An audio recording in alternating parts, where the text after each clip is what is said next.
Hello, good evening guys. So, kararating lang natin dito sa ating sari-sari store and it's already 6 p.m. So, punta tayo sa bayan at ito lang yung napagbilhan natin, 1,546. So, hinabol natin si Birch Sir. Konti lang po yung ating nabili today kasi nagmamadali tayo kasi maiwanan tayo ng jeep. So, ayun, dahil nga nagmamadali tayo kasi hindi ang pamimili ang dahilan kung bakit tayo pumunta sa bayan. 'Di ba guys? So, buksan muna natin itong ating karton. 'Di ba guys? So, ayun. So, ito yung ating mga napamili. Siyam shot na naman. So, isang pack lang yung ating binibili kasi nga po isa. Hindi naman ganun kabilis yung ating paninda. Kahit malapit tayo dito kay elementary school is hindi siya ganun kabenta kasi maraming nadadaanan ang mga bata na sari-sari store po. Pero thankful pa din tayo kasi kahit ganun ang ating sitwasyon is may mga namimili pa rin sa ating sari-sari store. Diba guys? Thank you Lord pa rin. Ganun talaga. So eto, hindi siya bago pero bumili ulit tayo ngayon.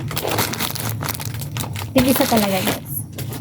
Ito ang hindi tig-isa kasi gatas and pag binili yung isa is nabili na lahat. Nakalimutan ko pa lang, kamamadali natin is hindi tayo kumuha nung maliliit. Dapat pala kumuha tayo ng maliliit, yung mga 20 grams, mga 99 grams, ganon guys. Pero eto, kumuha ulit tayo. One time. Hindi ng aso. Hindi ng aso ko guys. And one time ulit.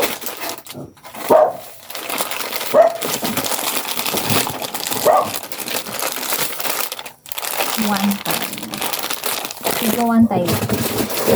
And one time na coffee ko blanca. So, ito po yung mga mabebenta sa akin. Hindi na ako masyadong nagkakape. And dahil mas mura sa bayan yung fresca tuna, kumuha lang tayo ng 6 na piraso. Kung ano lang po yung mga nabebenta. Matatakpan. So, nakuha natin is caldereta and adobo. Diba?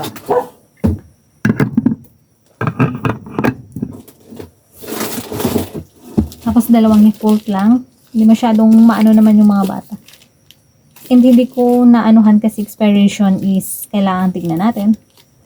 Kailangan maagap tayo sa mga expiration. Ganun talaga guys. Expiration ang kailangan tignan. And kumuha tayo nito. Matataps. April 12. And ito yung isang fudgy bar lang. Kasi may mga fudgy bar pa tayo doon. Hindi masyado ang mga bata today. Namili siguro yung mga magulang. Kaya hindi masyadong bumili yung mga bata. And isang ano lang, ganito lang. Kasi ubos na yung bingo ko. Hindi ko pala na dagdagan na lang to. Dinagdagan ko na lang pala dapat. Eto, presto. Dagdagan na lang natin dito kasi wholesaler dito. So, ayun. Tapos, konti lang.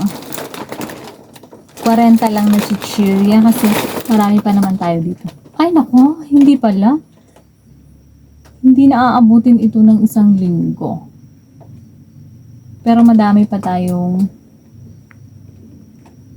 cracklings. Pero malamang is itong iba is baka lalabas na naman ulit tayo this week kaya okay lang sige.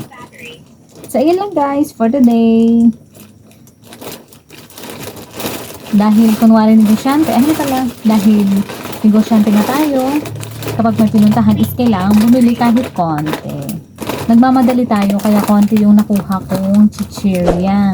Kasi baka maiwanan ako ng sasakyan. Mahirap na wala na akong masakyan. Kaya ayun. Diba guys? Ang ingay din ng radyo ko. So yun lang guys for the day. Ayan, dito po tayo nagpunta kaninang umaga. Tanghali po pala. Highway po yan. Benguet Vizcaya Road po.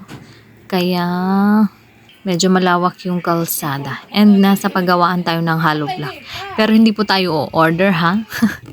Diyan lang tayo tumambay sa may paggawaan. Sari-sari store din po yung ating napagtambayan. So, dyan tayo mag-aantay ng sasakyan papunta sa bayan. Bus po yan galing sa Baguio at pupunta ng Bilabs.